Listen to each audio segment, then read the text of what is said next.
এই জাতি বাঁচবে কেমন? আরে মিয়া 12 তারিখের পরে আরো নির্বাচন হইব মিয়া। কে আসবে কে যাবে কি হবে না হবে এটা তো শেষ ফয়সালা না। 12 তারিখ তো ইসরাফিল ফু দিত না, কথা বলে না কেন? নির্বাচনে না হইব আর কি তা ক্ষমতার পট পরিবর্তন হবে, এই তো আর কি। কিন্তু আখিরাত তোমরা কি করছো বাবা? কেন নামাজ পড়ো না?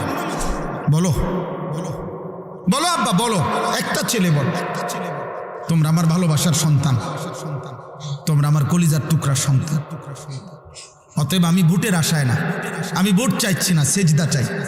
30 বছরের নিচে তোমরা যারা যুবক, তোমরা আমি এই আশাটা করি এই রাত গভীরে যে তোমরা নিয়ত করে হাত উঠাইয়া 30 বছরের নিচে যারা, তারা বলো যে আমরা ফজরের নামাজ পড়বো ইনশাআল্লাহ।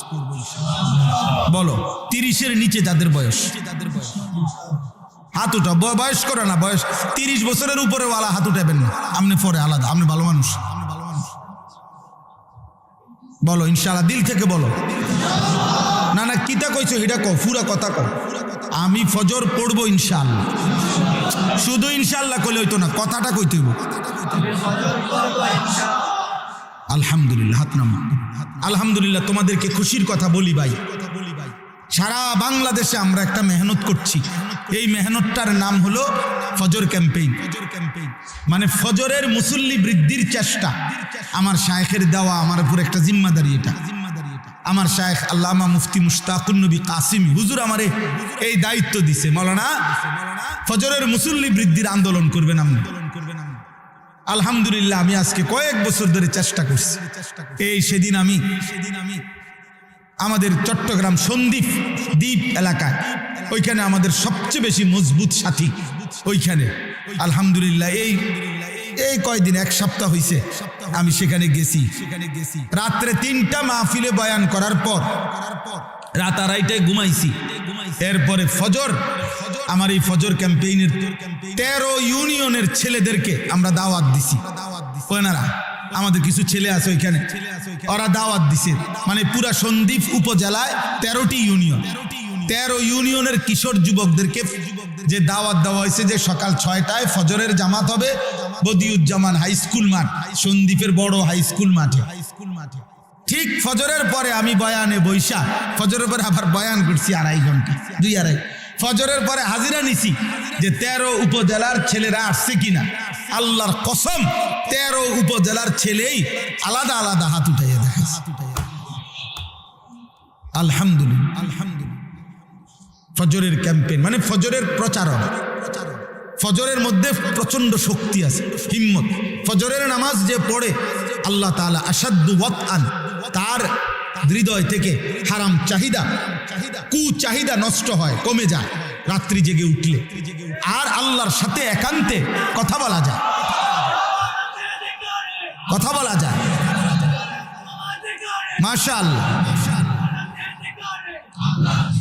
অতএব তোমাদের কাছে অনুরোধ করলাম, পারলে একজনই পড়ো। তুমি একজন বন্ধুকে ডাকো, তুমি নিয়ত করো আমি আমার একজন বন্ধুকে, আমিও পড়বো, আমার একটা বন্ধুকে ফজরের জন্য উঠাবো। তাহলে তোমরা 2জন ডাকলে 4 জন হবে, 4 জনে ডাকলে 8 জন হবে। এটা কোনো দলও না, সংগঠনও না, পার্টিও না। 12 তারিখ কোনো এই পার্টির কোনো মার্কাও নাই, ভোটও না, ভোট চাচ্ছি না, সেজদা চাই, সেজদা চাই। ভোট না সেজদা, ভোট না সেজদা, গোলামি না আজাদি। দোয়া করো ইনশাআল্লাহ ওসমান হাদির রক্তের বদলা এই বাংলার জমিনের ইমানদার যুবকরা নেবেই নেবে ইনশাআল্লাহ। মনে রাখ ইনশাআল্লাহ, মনে রাখ। প্রতিদিন ইমানদার যুবক তৈরি হচ্ছে। আগামীর বাংলাদেশ না, আগামীর পৃথিবীতে কালেমার পতাকা উঠবে ইনশাআল্লাহ। হয়তো তুমি কামে লাগদা না, তোমারে ছাড়াও, হ্যাঁ নারী লুবি, চরিত্রহীন লম্পট, হাইসো না, তোমারে ছাড়াও হবে। আমি কি উদাহরণ দেই? উদাহরণ আছে ডাইরেক্ট হাদিসে। সেদিন আবু জাহেল বলছিল, মোহাম্মদ আমি মক্কার সবচেয়ে সম্ভ্রান্ত ব্যক্তি, আমারে ছাড়া তুমি কেমনে আগাইবা দেখি। সেদিন আবু লাহাব বলছিল, মোহাম্মদ আমি মক্কার সবচেয়ে বড় লিডার, আমারে ছাড়া তুমি কেমনে আগাইবা? আল্লাহর কসম, আল্লাহ সেদিন বলছিল, আবু জাহেল, আবু লাহাব, সর তোরা সর। আল্লাহ কৃতদাস বেলাল, খাব্বাব, আম্মার, ওনারা ছিল গোলাম, মক্কার মানুষের কৃতদাস ছিল। আল্লাহ বলছে, বেলাল তুই দাঁড়া, খাব্বাব তুই দাঁড়া, ইয়াসির তুই দাঁড়া, আম্মার তুমি দাঁড়াও, খুবাইব তুমি দাঁড়াও, আমি আল্লাহ তোদেরকে দেখায় দেব বেঈমান, আমি গোলামের দ্বারা আমার কালেমা বিজয় করে দেব। বোঝো না? হ্যাঁ, আমি আবারও বলছি, কওমি মাদ্রাসারে কেউ এতিমখানা মনে করো না।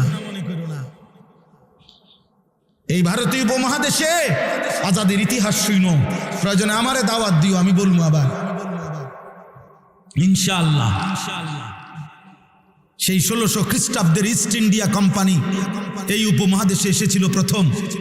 তারপরে 190 বছরের ব্রিটিশের শাসনে এই উপমহাদেশের আজাদির জন্য, স্বাধীনতা সার্বভৌমত্বের জন্য কওমি মাদ্রাসার উলামায়ে কেরাম, দেওবন্দি উলামায়ে কেরাম কত রক্ত ঝরাইছেন, কত খুন ঝরাইছেন, কত চোখের পানি ফেলেছেন, কত কোরবানি করেছেন। কয়দিন শুনবা? পৃথিবীর ইতিহাস তো আর মিথ্যা হয় না, ইতিহাস কখনো ভুল কালিতে লেখা হয় না।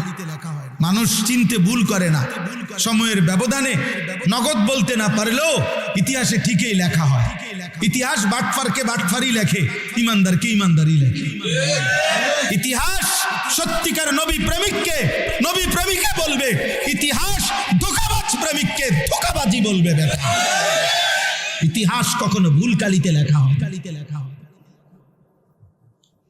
ভুল কালিতে লেখা হয় না। এজন্য মনে রাখতে হবে, ইনশাআল্লাহ ইমানদার তৈরি হচ্ছে। প্রতিদিন বাংলাদেশে নতুন নবজাতক সন্তান ছেলে যেগুলো জন্ম নেয়, কারো না কারো এরকম 2, 4, 10, 50 জন বাচ্চার নাম প্রত্যেক দিন ইমানদার মুসলমান বর্তমানে ওসমান হাদি নাম রাখছে। শুনবা, আগামী শুনবা, সময়ই বলবে।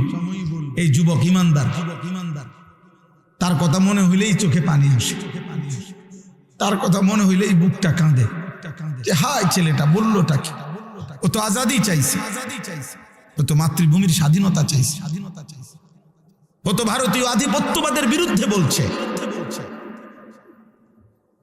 আল্লাহ আমাদেরকে মাফ করে দেন।